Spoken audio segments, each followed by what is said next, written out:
Juillet 1944. Depuis plus d'un mois et l'annonce du débarquement en Normandie, les résistants français attendent le parachutage d'importantes troupes alliées au cœur du massif du Vercors. Cette forteresse calcaire doit même se transformer en un véritable porte-avions terrestre, conformément aux directives d'un plan établi quelques années plus tôt, le plan Montagnard. 21 juillet à l'aube, les Allemands s'apprêtent à déclencher une opération aéroportée d'envergure. Son but, poser des planeurs au cœur de ce nid de résistants. L'objectif, annihiler les maquis implantés là depuis plus d'1 an et qui n'ont pas cessé de se renforcer. Dans le même temps, plusieurs milliers de Feldgrau participeront à un vaste assaut terrestre. Les Gebirgsjäger, les chasseurs alpins allemands, franchiront les cols orientaux pendant que des fantassins, appuyés par des blindés légers, forceront les quelques voies d'accès. Tous ont pour mission de se mettre en chasse des maquisards. En seulement quelques jours, et malgré une résistance acharnée des résistants civils et militaires, largement inférieure en nombre, les Allemands investissent les plateaux du Vercors, pillent les maisons, brûlent les villages et exécutent combattants et civils. Comment expliquer un tel drame? Le maquis a-t-il été abandonné par le gouvernement provisoire de la République française? Historien et journaliste, j'ai voulu comprendre ce qui s'était joué dans le Vercors à l'été 1944. J'ai recueilli des témoignages. Les Allemands ont pris leur position et sont retranchés dans le village. Il est très difficile de les approcher. J'ai traversé le temps. Des passionnés d'histoire vivante ont reconstitué pour moi la dureté des combats. Avec eux, grâce à eux, j'ai revécu l'intensité d'un affrontement dont le fracas s'est répercuté dans le plus beau des écrins. J'ai découvert une guerre sans pitié, livrée au paradis. J'ai visité l'un des lieux sacrés de la résistance française. Car, au-delà du mythe, le massif du Vercors n'est pas qu'un ancien champ de bataille. C'est un monument naturel, entièrement dédié aux dizaines d'hommes et de femmes qui ont préféré mourir debout plutôt que de vivre à genoux.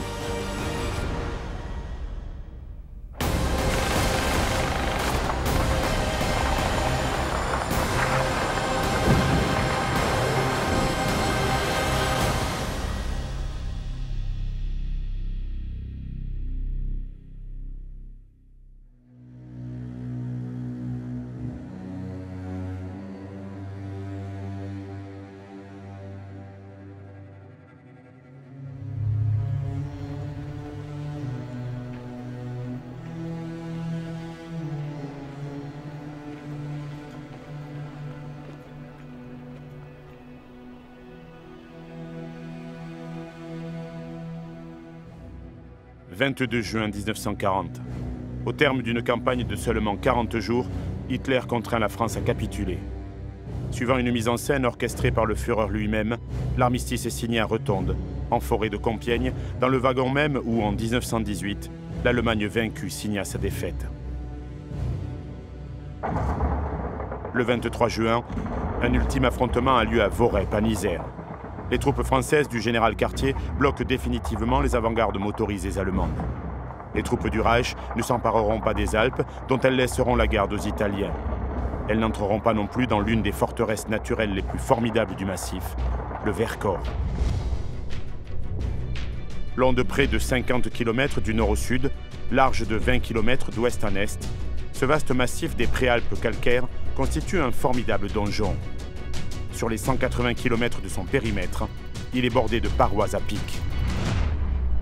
Ceinturé par les eaux de l'Isère, de la Drac, de la Drôme et du Rhône, le massif s'étend de Grenoble au nord-est à la région de Valence à l'ouest.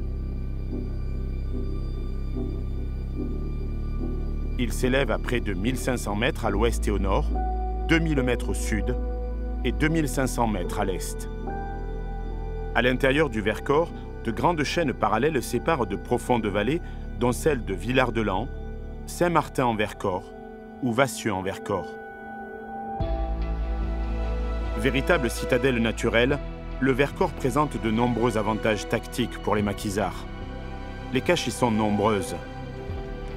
Des forêts épaisses gênent la vue des observateurs, qu'ils soient au sol ou dans les airs, permettant ainsi de mieux se dissimuler.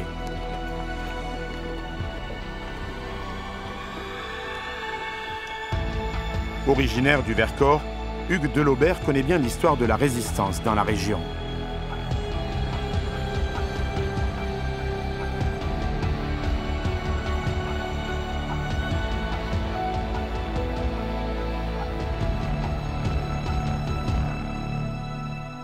Bonjour Hugues. Bonjour Serge. Enchanté.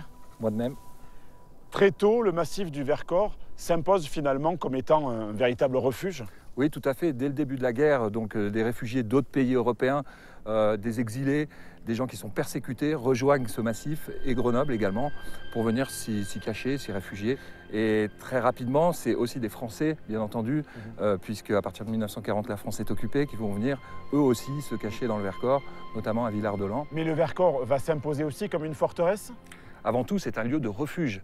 Les exilés, les persécutés de tous les pays européens refluent et parfois viennent ici pour se cacher, notamment les Polonais qui viennent se cacher à Villard-de-Lans et à Grenoble. C'est par la suite, vraiment, avec la mise en place de la relève en 1942, puis du STO, le service du travail obligatoire. Exactement, qui sera mis en place en 1943, que les réfractaires vont arriver ici de façon plus importante. Et ils vont être pris en charge avant tout par les locaux, les premiers résistants français de la région, qui vont progressivement mettre en place des camps pour ces réfractaires. Secrètement, des contacts sont établis entre les noyaux de Villard-de-Lans et Grenoble. Les résistants se rassemblent sous la bannière du mouvement Francs-Tireurs, fondé à Lyon en novembre 1940. Les futurs maquisards sont rassemblés dans des camps sommairement aménagés. Le premier est établi à la ferme d'Ambel entre décembre 1942 et janvier 1943. De nombreux autres camps verront le jour au cours de l'année 1943. À partir d'avril, chaque prétendant maquisard doit rencontrer un référent qui jugera de ses motivations. Il devra répondre sur l'honneur à la question « Êtes-vous prêt à prendre les armes ?» Tu es prêt à prendre les armes? Oui, mon capitaine.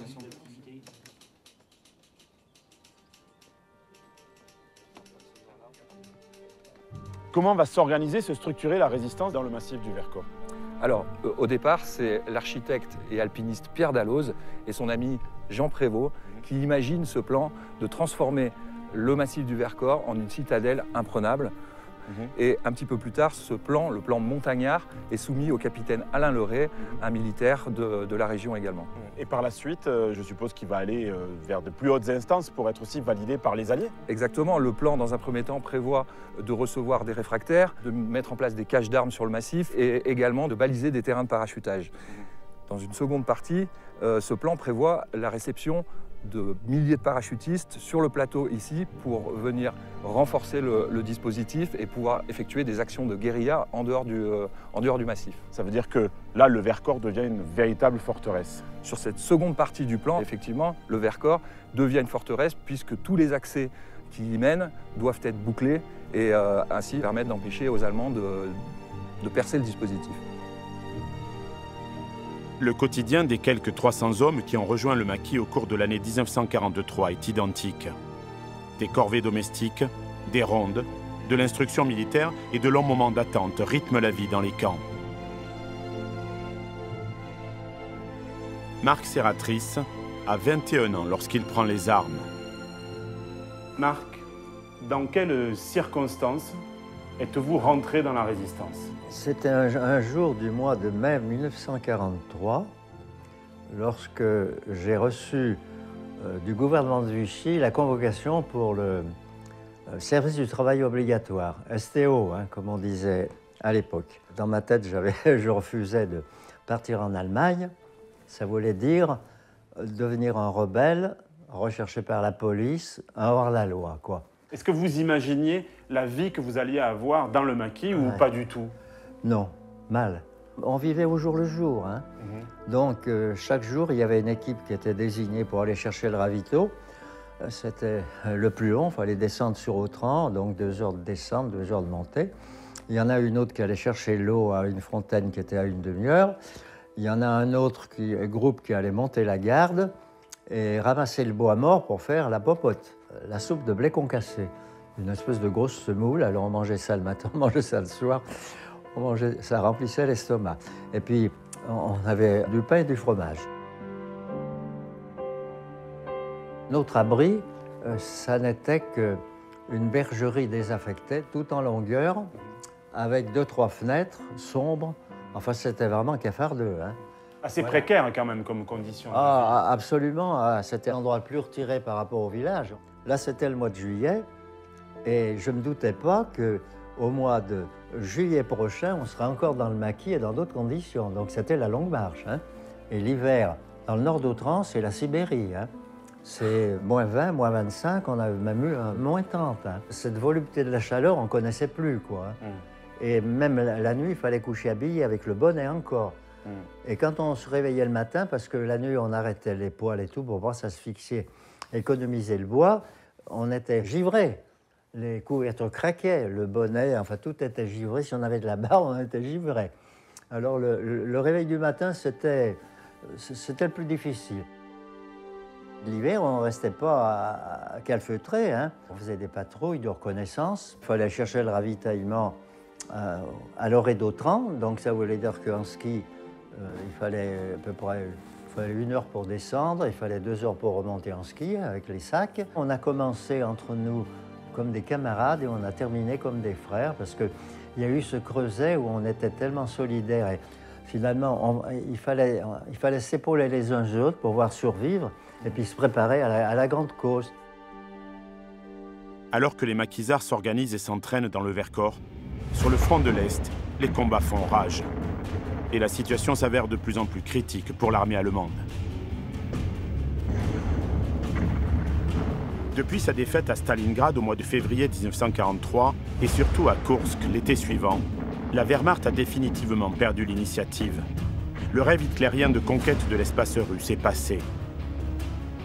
Pire encore, les soldats de l'armée rouge ont désormais repris aux Allemands une partie importante du terrain conquis en 1941 et 1942. Mais Hitler espère malgré tout saigner à blanc l'armée rouge avant que l'ouverture de nouveaux théâtres d'opération ne constitue autant de menaces majeures pour le Reich. Pour maintenir un front cohérent à l'Est, les forces allemandes optent pour une tactique de défense élastique. Elles contre-attaquent les unités soviétiques dont les lignes de ravitaillement sont de plus en plus étirées. Et pour être efficace, cette méthode nécessite beaucoup d'hommes, de matériel et de carburant. Autant de denrées qui commencent à faire défaut aux troupes du Reich. D'autant qu'en Europe, la situation n'est guère plus rassurante. Après avoir libéré la Sicile à l'été 1943, les Alliés ont débarqué en Sardaigne et en Corse au mois de septembre. Ils ont pris Naples le 1er octobre et après une période de flottement, ils ont poursuivi leur offensive au mois de janvier 1944. Les forces anglo-américaines, françaises puis polonaises attaquent dans la région des Abruzzes afin de percer la ligne défensive Gustave.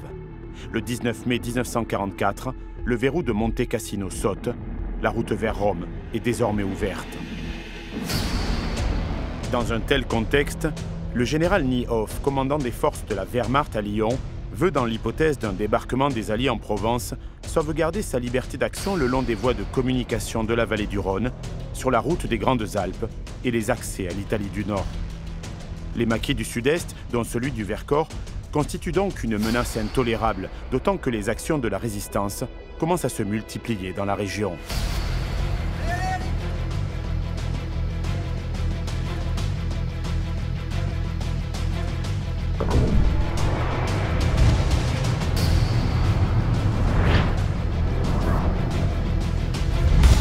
Dans un rapport daté du 3 juin 1944, la commandanture allemande note que sur les 5 départements qu'elle administre dans la région, c'est celui de l'Isère qui est le plus agité. L'auteur du document constate « Les attentats contre les installations ferroviaires se poursuivent sans diminution. Presque tous les jours, les rails sont coupés entre Grenoble et Lyon et entre Grenoble et Chambéry. Les attentats, au moyen d'explosifs, contre les usines d'électricité et contre les pylônes électriques augmentent toujours. » Au printemps 1944, les opérations nocturnes de largage d'armes et de matériel engagées depuis la fin d'année précédente se multiplient.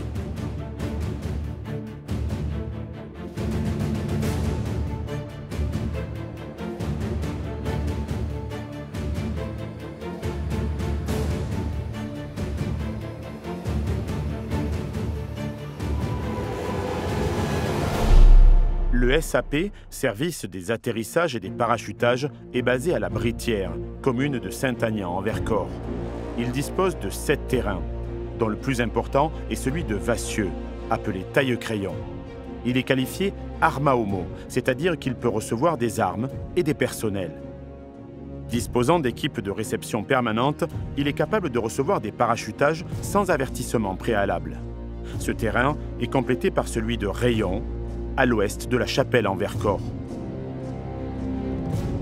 Pour communiquer avec les Alliés et la France combattante, les maquis du Vercors disposent de groupes d'opérateurs radio mis en place progressivement à partir de février 1943.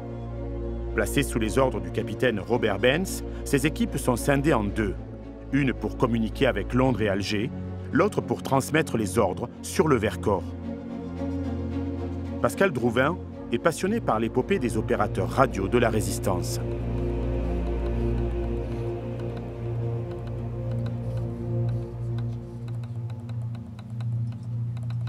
Pascal, quelle est l'importance de la communication dans la Résistance, et notamment dans la Résistance dans le Vercors? Alors, dans le Vercors, le point le plus important, c'est que tous les maquisards du Vercors, tous les états-majors ont pu garder un lien quotidien avec Londres ou Alger. On a plusieurs opérateurs radio présents pour différents services, que ce soit pour le BCRA de Londres, le BCRA d'Alger, même l'OSS. Et tous ces opérateurs radio ont une fonction plus ou moins différente selon leur appartenance, selon les personnages pour qui ils travaillent, puisqu'on sait que dans le Vercors, on a des gens qui sont des chefs militaires, des gens qui sont des chefs civils, et les chefs civils ont aussi leurs opérateurs radio attitrés. Donc on va avoir une multitude de messages qui partent tous les jours, notamment des demandes de parachutage en priorité, pour avoir des munitions, des armes, mais avoir aussi des vêtements, puisqu'on a quand même 4000 jeunes qui sont montés et qu'il va falloir habiller, pour la plupart d'entre eux, les équiper. Tous ces jeunes qui arrivent, certains vont monter, j'allais dire, avec quasiment rien sur eux. Il faut les équiper.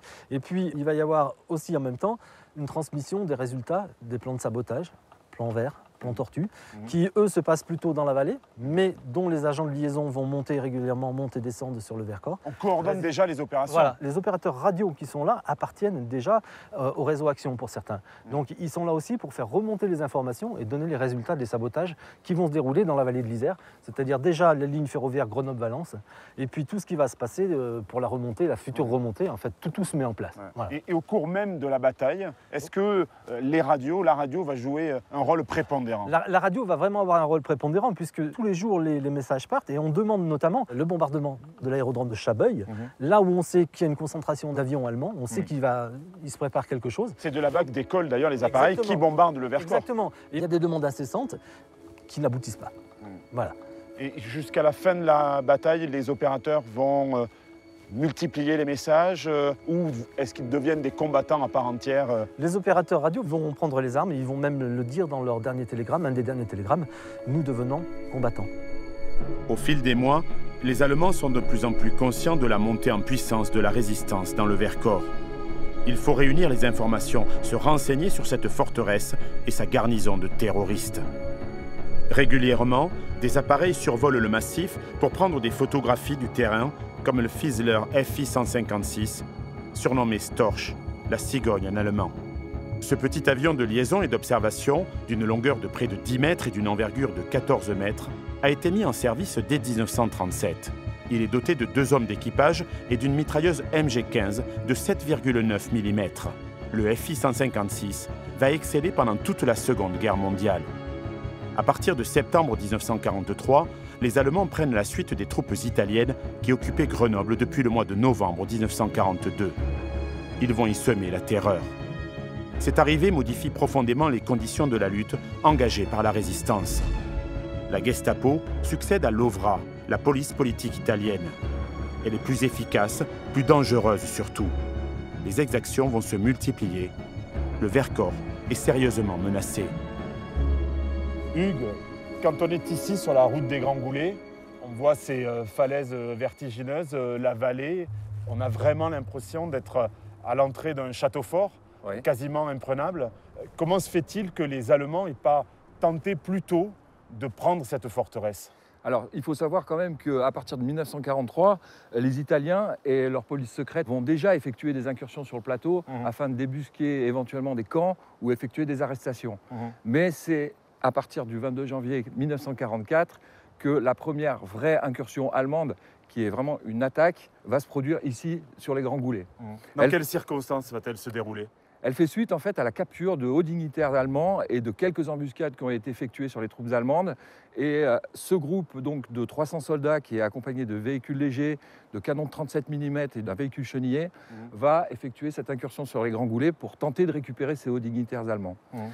Alors, ce qu'il faut savoir, c'est que des maquisards du camp 10, le C10, sont placés sur les Grands Goulets et en défendent l'accès. Oui, là, c'est vraiment... on a des tunnels, on a une route très étroite. C'est facile à défendre, finalement. C'est facile à défendre, mais encore une fois, la supériorité numérique allemande va jouer parce que ce sont quand même 300 soldats qui arrivent et quelques dizaines d'hommes qui gardent cet accès.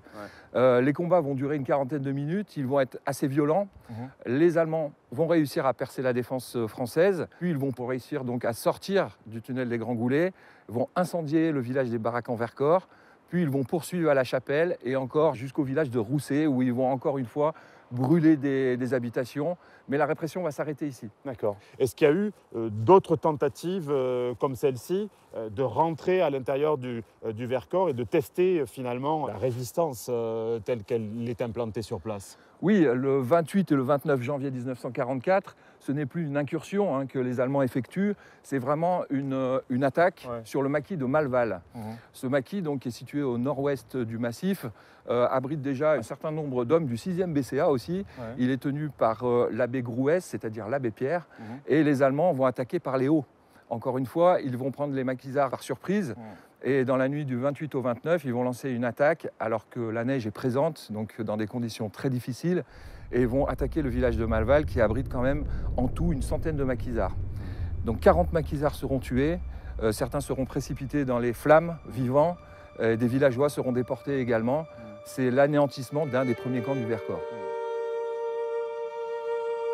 Les premières incursions allemandes s'accompagnent des coups de boutoir sporadiques exercés par la milice française.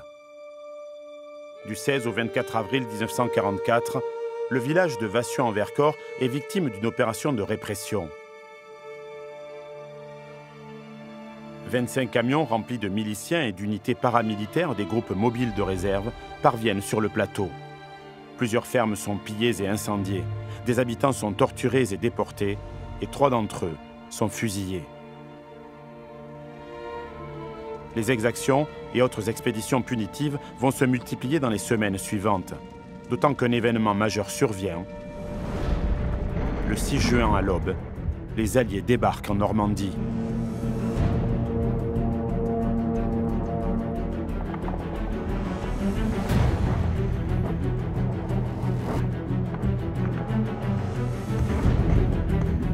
Le 5 juin 1944, à 21h15, les maquisards du Vercors entendent le message de la BBC qu'ils espèrent depuis des mois. Le chamois des Alpes bondit. C'est le code autorisant le déclenchement du plan Montagnard. Quelques heures plus tard, les opérations aéroportées débutent dans le ciel normand. 20 000 hommes sont largués dans la nuit. À l'aube, les premières vagues d'assaut s'élancent sur les plages. Dans la seule journée du 6 juin, 150 000 hommes foulent la terre de France. Ça y est les gars, c'est arrivé. Les Alliés ont débarqué en Normandie. Super. Dans les rangs des maquisards du Vercors, comme dans tous les groupes de résistants de France, la nouvelle suscite l'euphorie. L'heure de la libération a enfin sonné. Ça n'est fini du joug allemand et du régime de Vichy. Ça n'est fini aussi de la collaboration avec les nazis. Dans la nuit du 8 au 9 juin, le chef d'état-major régional de la résistance, Marcel Descours, tout juste arrivé de Lyon, donne l'ordre au commandement militaire de procéder à la mobilisation générale et au verrouillage du Vercors. Les compagnies civiles, ainsi que de nombreux jeunes, rejoignent alors le massif. 3 000 à 4 000 hommes, n'ayant parfois qu'une instruction militaire élémentaire, y sont désormais déployés. Les voies d'accès sont contrôlées. 8 routes seulement pénètrent à l'intérieur du dispositif. À l'ouest, la route des gorges de la Bourne et celle des Grands Goulets, étroites et encaissées, coupées de ponts et de tunnels. Au nord, la route des Écouges, encore plus étroite, celle de Sassenage, d'accès difficile, et celle de Grenoble à Villard-de-Lans, passant par Saint-Nizier. Au sud, la seule route pour Die, passant par le col et le tunnel du Rousset. Les maquisards attendent l'arrivée d'importantes troupes alliées, conformément au plan montagnard et aux promesses faites à Eugène Chavant, le chef civil du maquis du Vercors, lors de sa visite à Alger au mois de mai 1944. Pour les Allemands, hors de question de laisser la situation s'envenimer. La résistance en Vercors doit être annihilée coûte que coûte, d'autant qu'un autre débarquement, en Provence celui-là, pourrait intervenir très vite. Ils décident d'abord de reconnaître le dispositif défensif du maquis en attaquant par le nord, de Grenoble vers Saint-Nizier. Pendant 2 jours, du 13 au 15 juin 1944, des combats opposent les unités de reconnaissance allemandes à 2 compagnies civiles, bientôt appuyées par un peloton du 11e cuir et les hommes du 6e BCA, commandés par l'adjudant Abel Chabal. Les bombardements s'intensifient. Décollant de la base aérienne de Chabeuil, les bombardiers allemands frappent dans le sud du massif, à Combeauvin, Beaufort-sur-Gervanne, Plan-de-Bé, Gigord, Soult et dans le nord, à Saint-Nazaire-en-Royans et Saint-Jean-en-Royans. De leur côté, les Alliés et le gouvernement provisoire de la République française installé à Alger décident de poursuivre les livraisons d'armes et de matériel aux combattants du Vercors. Mais en ce début du mois de juillet 1944, les Alliés ont d'autres préoccupations. Sur le front de Normandie, les troupes américaines et britanniques peinent à atteindre leurs objectifs. Les GI sont bloqués dans le bocage, transformés en souricières fortifiées. Les Tommies échouent toujours à prendre camp.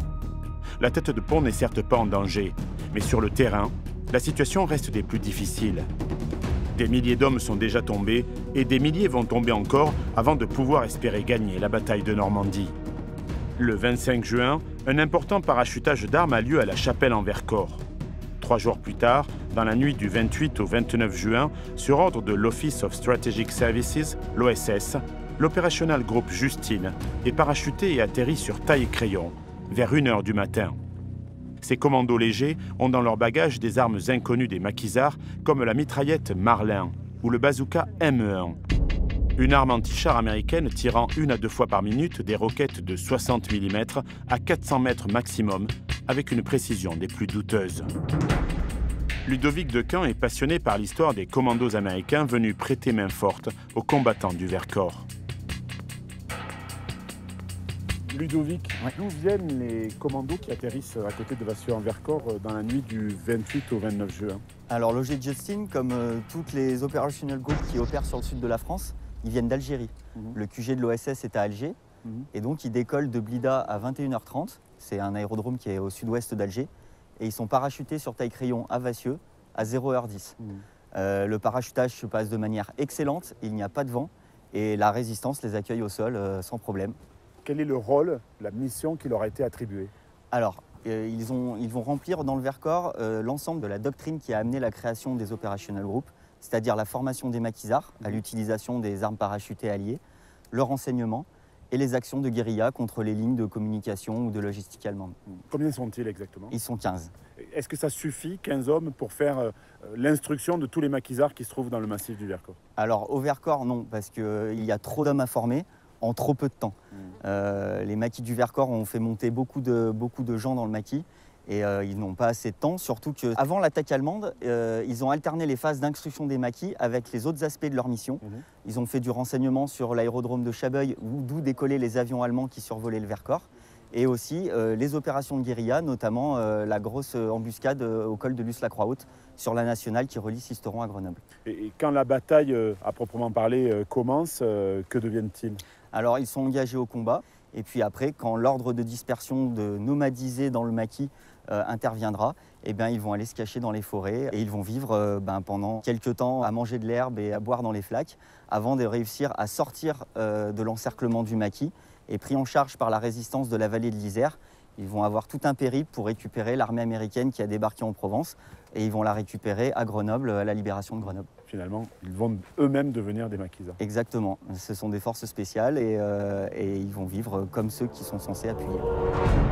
En face, l'ennemi accentue la pression. Fin juin, les forces allemandes s'élancent. L'objectif, faire tomber le Vercors dans les meilleurs délais. Mais la foi et l'enthousiasme des maquisards ne semblent pas ébranlés pour autant.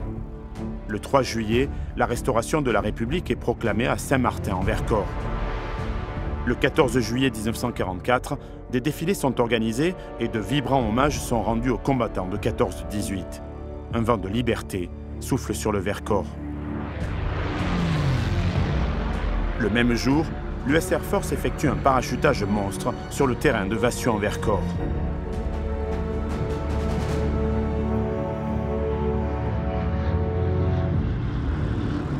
Les maquisards récupèrent armes, munitions, grenades, peines de plastique et du ravitaillement, notamment des tablettes de chocolat et des cigarettes américaines. Le luxe. L'euphorie est à son comble. Elle ne va pas durer. En réaction, les Allemands bombardent aussitôt les villages de Vassieux et La Chapelle en Vercors. C'est donc exactement ici qu'a lieu le parachutage du 14 juillet. Oui, Serge, c'est l'un des plus gros parachutages qui a eu lieu en France, dans le cadre de la mission Cadillac, qui a pour but d'approvisionner tous les maquis du Sud-Est. Effectivement, c'est l'un des plus gros par sa quantité. Ici, ils vont tomber de quoi armer l'ensemble de tous les maquisards qui se trouvent sur le plateau, soit 95 tonnes de matériel, armes, munitions, etc., etc. Quelle est l'attitude des Allemands après ça? Ils savent que les patriotes ont récupéré cet armement, ils savent donc que le maquis devient de plus en plus fort et de plus en plus dangereux. Quelle est l'attitude de l'état-major allemand à ce moment-là? L'état-major allemand est déjà rentré dans une phase d'agression du Vercors, puisque le 13 et 15 juin, ils sont intervenus à Saint-Nizier. Donc, suite à ce parachutage, ils vont accélérer les choses, ce qui va amener le Vercors à être très rapidement ceinturé entre le 14-15 juillet et le 20 juillet 1944. Le 21 juillet 1944, les Allemands déclenchent l'opération Unternehmen Vercors. La phase initiale, l'opération Bettina, consiste à verrouiller l'ensemble du massif. 10 000 hommes vont être engagés, l'équivalent d'une division. Un bataillon de la 9e division blindée, 2 bataillons d'artillerie de montagne et 4 bataillons de Gebirgsjäger, les chasseurs alpins allemands. L'attaque terrestre se développe selon 3 directions. Au nord, de Saint-Nizier à Villard-de-Lans jusqu'à Valchevrières. À l'est, à travers les pas de la Falaise et au sud, dans le Vercors drômois. Des troupes seront également acheminées par planeurs tout autour de Vassieux. Les combats débutent au nord, dans la partie iséroise du Vercors. Dès 8 heures, 2 bataillons attaquent sur 2 axes. En direction de Saint-Martin en Vercors, via Corançon, le pas de la Sambu et Valchevrières, et vers Autran, par le col de la Croix-Perrin. Les résistants, inférieurs en nombre, dépourvus d'armes lourdes, sont vite débordés. À 17 heures, Autran tombe. La situation de la résistance devient intenable dans tout le secteur nord du Vercors. Le 21 juillet au soir, pratiquement tout le canton de Villard-de-Lans est perdu pour la résistance. Le maquis attend une aide des Alliés et du gouvernement provisoire de la République française, aide qui ne viendra pas. Dans la nuit du 21 au 22 juillet, Eugène Chavant, chef civil du maquis, envoie un télégramme à Alger qui se termine par ces mots. Et nous serons d'accord avec la population pour dire que ceux qui sont à Londres et à Alger n'ont rien compris à la situation dans laquelle nous nous trouvons et sont considérés comme des criminels et des lâches. Nous disons bien criminels et lâches. Eugène Chavant se doute-t-il déjà de ce qu'il va advenir du maquis du Vercors? Le lendemain 22 juillet, 300 Allemands attaquent le village de Valchevrières, véritable verrou protégeant la route vers le sud du Vercors. Le secteur est défendu par une partie du 6e BCA, commandée par Abel Chabal. Les chasseurs alpins se battent à 1 contre 5, mais ils tiennent et contre-attaquent même, mais ce n'est que provisoire.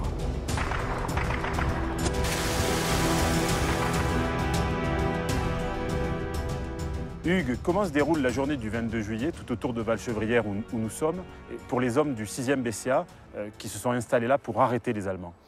En fait, le lieutenant Chabal a placé ici un fortin construit avec des rondins de bois et donc qui sert à barrer l'accès aux troupes allemandes. Qui montent de Villard-de-Lans via Bois-Barbu, juste en dessous. Et donc il a installé son dispositif tout autour. Ils ne sont que 60 chasseurs alpins du 6e BCA avec de l'armement léger. Et donc le combat va s'engager un peu plus bas à l'avant-poste de Bellecombe et les Allemands vont réussir à percer ce dispositif. Combien d'Allemands montent à ce moment-là? Il y a 300 Allemands environ qui montent et là va s'en suivre une période de latence puisque les Allemands ne vont lancer vraiment leur offensive qu'un peu plus tard, au matin du 23 juillet. En fait, ils ont testé les défenses françaises. Exactement. Et là, ils vont revenir en force et ils vont passer par les hauts. D'accord. Et qui tient les hauts, tient les bas? Qui tient les hauts, tient les bas, effectivement. Et donc, c'est ce qui va rendre la situation intenable pour les hommes de Chabal, qui, malgré leur courage et leur combativité, vont être obligés de refluer. Et qu'est-ce qui se passe alors?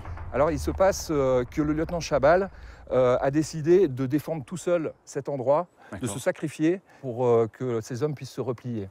D'ailleurs, il envoie un message à son supérieur, le capitaine Goderville, Jean Prévost, pour lui annoncer qu'ils étaient débordés et qu'ils s'apprêtaient à faire Sidi Ibrahim, donc dans la pure tradition des chasseurs, c'est-à-dire à mourir pour la France et à mourir au champ d'honneur.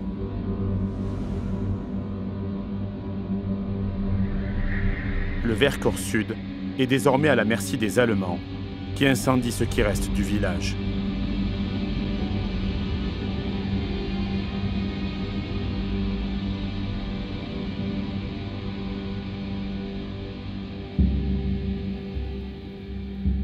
Hugues, comment expliquer une percée aussi rapide des Allemands?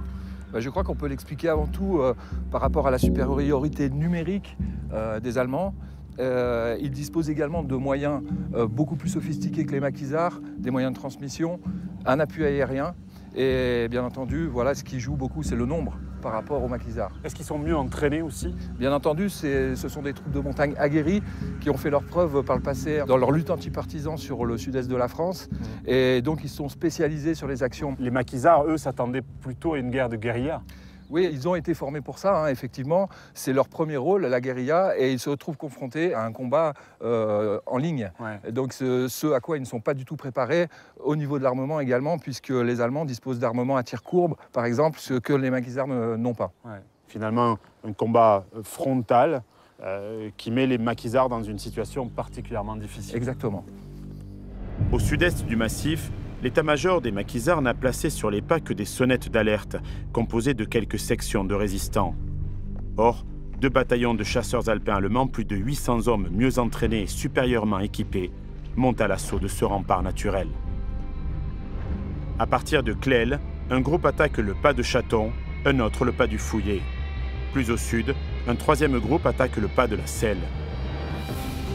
Au soir du 21 juillet, les 3 pas sont aux mains des Allemands, qui franchissent la falaise et progressent rapidement sur les hauts plateaux. Au pas de l'Aiguille, les combats font rage. Pendant 4 jours, acculés puis assiégés dans une grotte, les maquisards vont tenter l'impossible pour essayer de contenir la progression allemande. 10 d'entre eux périront dans les combats, d'autres blessés se donneront la mort pour ne pas tomber aux mains de l'ennemi. Pendant ce temps, une 3e grande offensive terrestre allemande a lieu ce même 21 juillet 1944 sur le flanc sud du Vercors, de chaque côté des rives de la Drôme. Appuyés par 2 avions d'observation de la Luftwaffe, de gros effectifs progressent sur la route de Die et se font accrocher au pont des Grands Chenaux.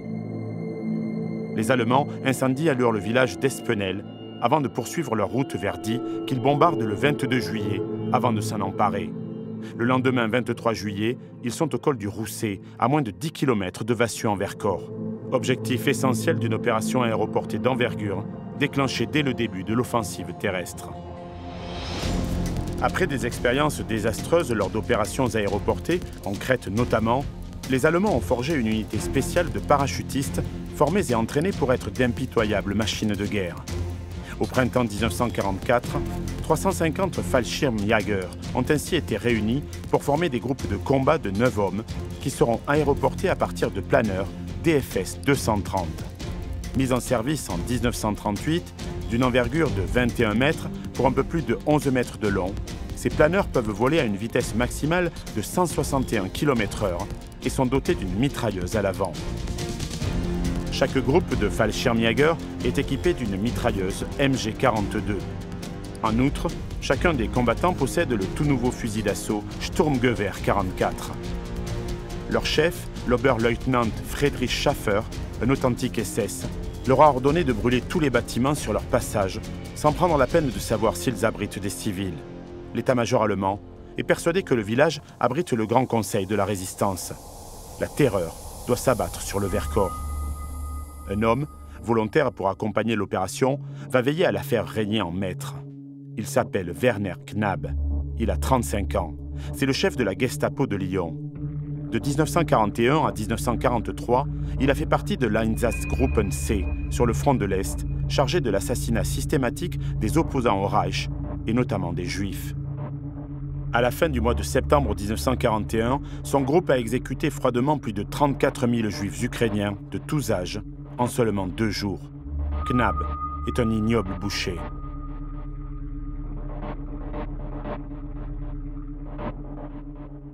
Le 21 juillet avant l'aube, 2 escadrilles de 22 planeurs DFS-230 tractés par des bombardiers Dornier DO-17 décollent de l'aérodrome de Lyon-Bron. Ils vont parcourir 150 km pour se poser autour de Vassieux. Triste ironie de l'histoire, une partie des planeurs de la Luftwaffe va se poser sur les terrains préparés par les maquisards pour recevoir les appareils alliés. 73 ans après l'opération aéroportée sur le Vercors, j'ai repris le chemin qu'avaient emprunté les parachutistes allemands à bord de l'autogire d'un pilote expérimenté, William Raffin.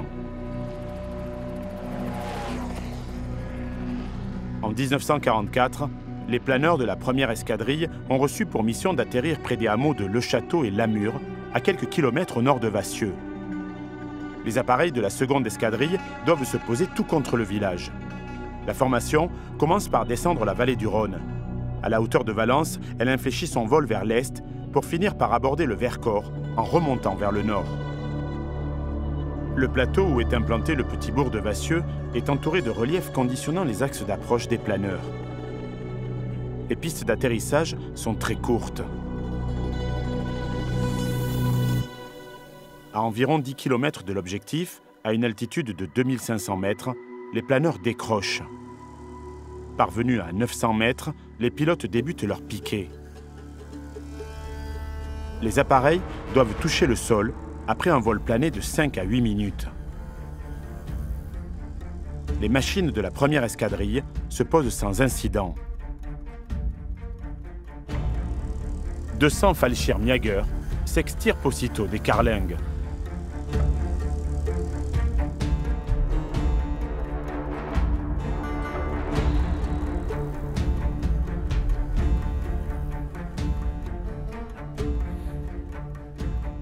Sacré vol pour venir jusqu'ici, Hugues.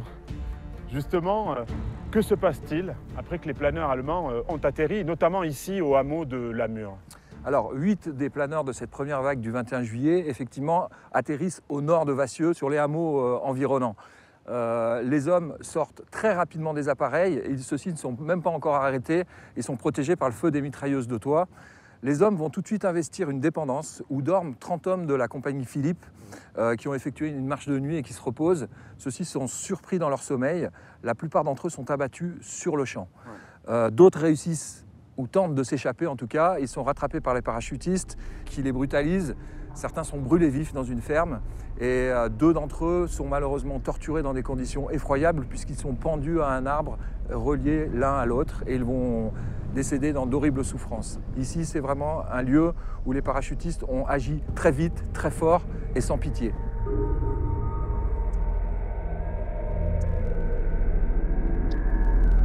Ce sont les pendus de Lamure, victimes et symboles de la barbarie nazie dans le Vercors.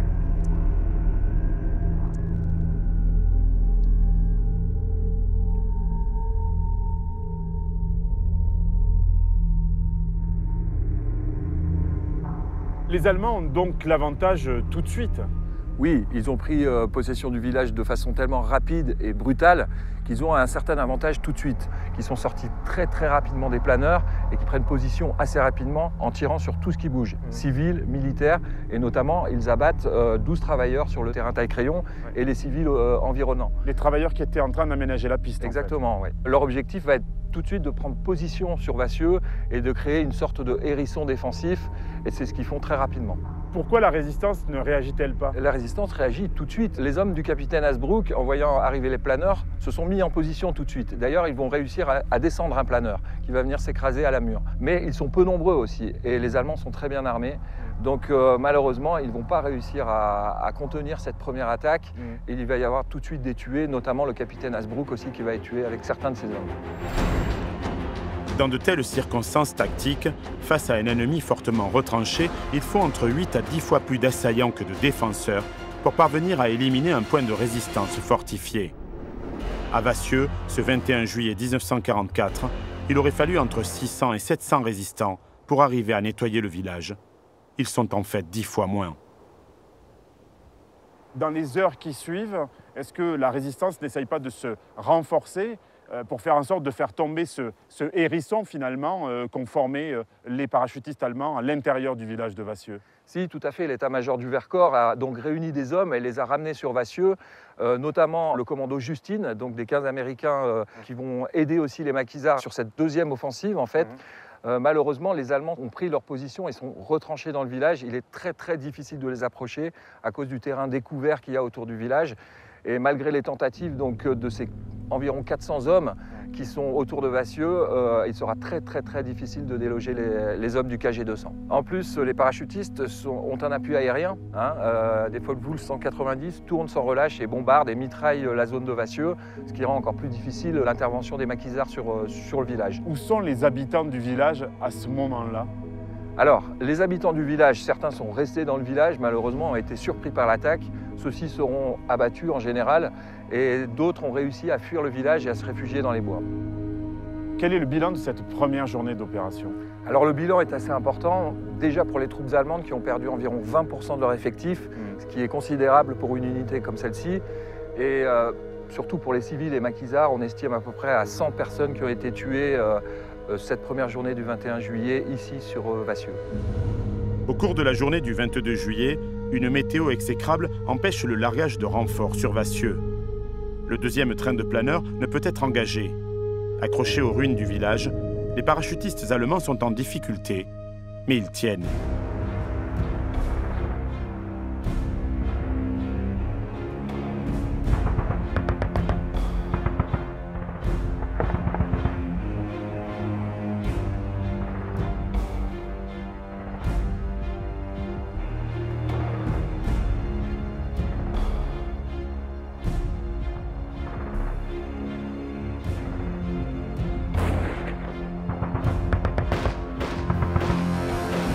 De son PC de Saint-Martin en Vercors, le chef militaire du maquis, François Huette, regroupe ses forces. Mais tous les assauts des maquisards sur Vassieux ou sur la Mure échouent, d'autant que des bombardements tactiques gênent la progression et le rassemblement des hommes. À l'est, les Gebirgsjäger progressent. Le pas de la ville est aux mains des Allemands. Les chasseurs alpins du Reich vont pouvoir débouler sur le plateau. L'étau se resserre sur le maquis. Le 23 juillet, à 2 h du matin, un troisième assaut est tenté à partir du col de Proncel, en direction de la Mure, pour déloger les Allemands. Mais les résistants avancent en terrain découvert, à la merci des mitrailleuses ennemies. Le repli est ordonné. L'aube s'ouvre sur un soleil radieux. Mauvaise nouvelle pour le maquis. Un nouveau train de 20 planeurs peut décoller de Valence. Il emporte une compagnie de légionnaires de l'Est, une cinquantaine de Fallschirmjäger demeurés en réserve, et quelques Français collaborationnistes qui leur serviront de guides. 200 hommes en tout qui viennent renforcer ceux qui tiennent tête aux partisans depuis 2 jours. Le convoi est complété par 3 planeurs Gotha 242.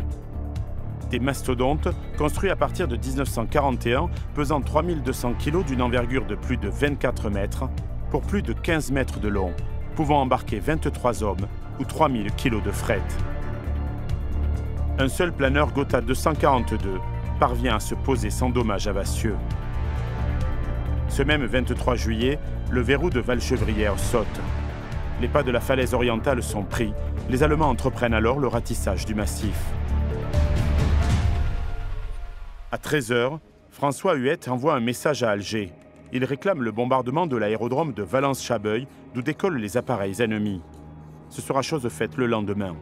Il demande également une aide en matériel et en troupes. Rien ne viendra. Lucide sur la situation militaire, le 23 juillet à 16 h, il ordonne à ses hommes de se disperser. Cet ordre sauvera une grande majorité des maquisards. Le sort du Vercors est scellé. Les troupes allemandes prennent l'avantage sur tous les fronts et progressent partout. Le 24 juillet, un autre Gotha 242 dépose un canon de 20 mm qui s'attache aussitôt à pulvériser les derniers points de résistance autour de Vassieux. Ça n'est fini du maquis. Pouvait-il en être autrement?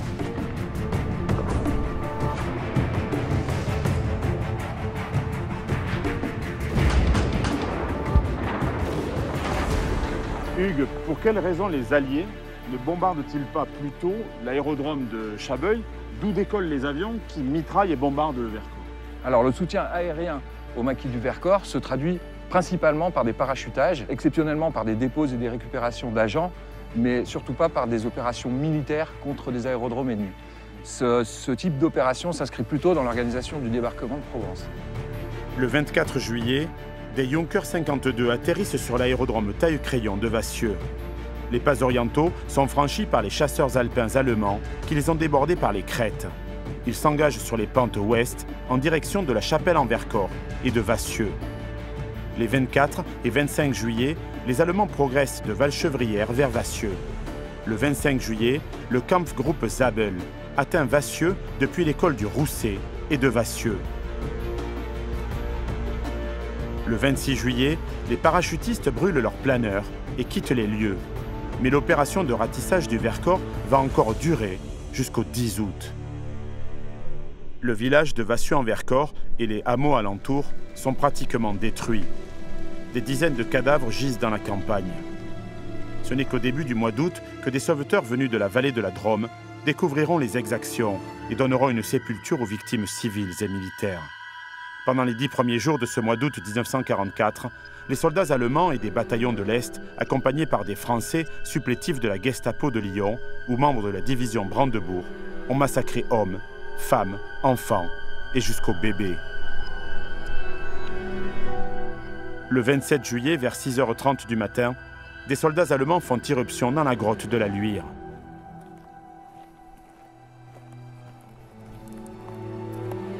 C'est un endroit qui est vraiment très impressionnant. Chargé d'émotions. Hugues, comment se fait-il que l'hôpital du Maquis est installé dans une grotte? L'état-major du Vercors n'a pas eu le choix. Au départ, l'hôpital du Maquis était situé à Saint-Martin-en-Vercors. Devant l'avancée allemande, l'ordre a été donné de déplacer cet hôpital sur Die. Malheureusement, les Allemands étaient aussi présents à Die et donc ils ont rebroussé chemin et ils ont choisi la grotte de la Luire pour installer cet hôpital de campagne. Ce sont quand même des conditions qui sont très précaires. À ces conditions qui sont extrêmement difficiles, l'humidité, la difficulté d'installer des blessés, des grands blessés qui sont blessés par balle pour certains. L'équipe médicale va faire son maximum. Il y a une quarantaine de blessés qui viennent ici, dont 28 maquisards qui ont été blessés au combat. Et l'équipe médicale, donc dirigée par le docteur Ganymède et Fischer, comprend en plus 10 médecins et infirmières. Et c'est un endroit qui est quand même assez reculé. Je suppose qu'il a été choisi justement parce qu'il est reculé. Et les Allemands vont quand même tomber dessus. Oui, alors là, on ne sait pas encore aujourd'hui si cet hôpital a été dénoncé ou si les Allemands avaient connaissance de l'existence de cette grotte. Ce qu'on sait, c'est que le docteur Ganymède avait installé un drapeau à Croix-Rouge juste devant l'entrée de la grotte, donc pour signaler que c'était un endroit médical, un hôpital. Qui devait être respecté selon les conventions de Genève. Exactement. Et donc, dans l'après-midi du 27 juillet, un groupe de soldats allemands débouche donc, à l'entrée de la grotte. Ils sont conduits par un officier SS. Tout le monde est rassemblé, les blessés on les a dépouillés et tout le monde descend sur le terre-plein. Une partie d'entre eux est conduite au village de Rousset pour y être interrogé, puisqu'en plus il y a une antenne médicale allemande au village de Rousset. Et on ne sait pas trop d'où vient l'ordre, mais 11 de ces grands blessés sont finalement assassinés juste en dessous au pistolet mitrailleur par les Allemands. D'accord. Donc une exaction bien après que la bataille du Vercors soit finie, puisque la bataille se termine le 25 et l'exaction ici a lieu le 27. Oui, tout à fait, mais ce qu'on sait maintenant, c'est que l'état-major allemand qui avait organisé l'attaque sur le Vercors a atterri à Vassieux le 26 juillet et donc n'était pas vraiment satisfaite des opérations de représailles et de ratissage contre la population civile et contre le maquis, bien entendu. Malgré tous les massacres qui avaient eu lieu. Malgré tous les massacres qui avaient eu lieu.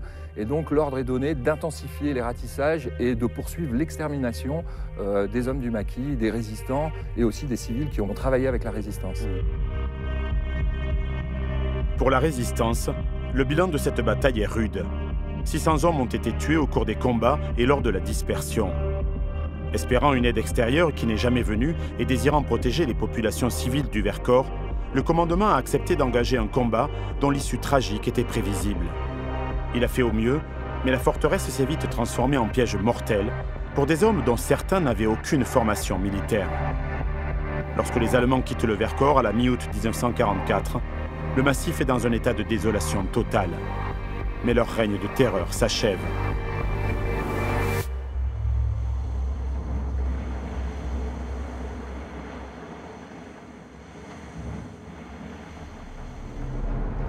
Le 15 août 1944, plus de 90 000 soldats alliés, notamment français, et 11 000 véhicules débarquent sur les plages de Provence.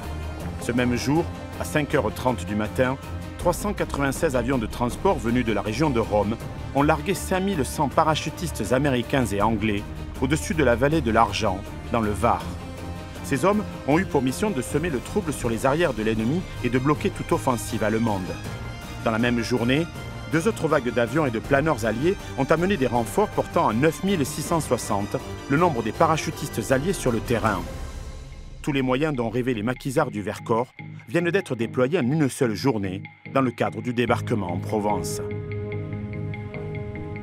Le maquis a vécu, laissant derrière lui le goût amer d'une liberté chèrement acquise. Mais le sacrifice des résistants dans le Vercors et dans les autres maquis des Alpes n'aura pas été vain. Le climat d'insécurité qu'ils ont instauré a grandement facilité l'effondrement allemand dans les jours suivant le débarquement dans le sud-est de la France. La ville de Grenoble sera ainsi libérée le 21 août, 83 jours avant la date prévue par le plan allié.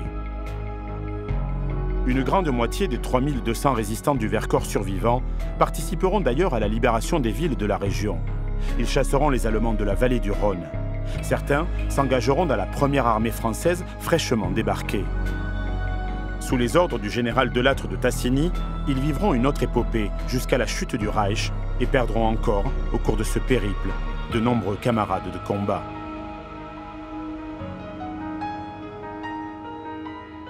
En ce milieu du mois d'août 1944, la Seconde Guerre mondiale n'est pas encore prête de s'achever.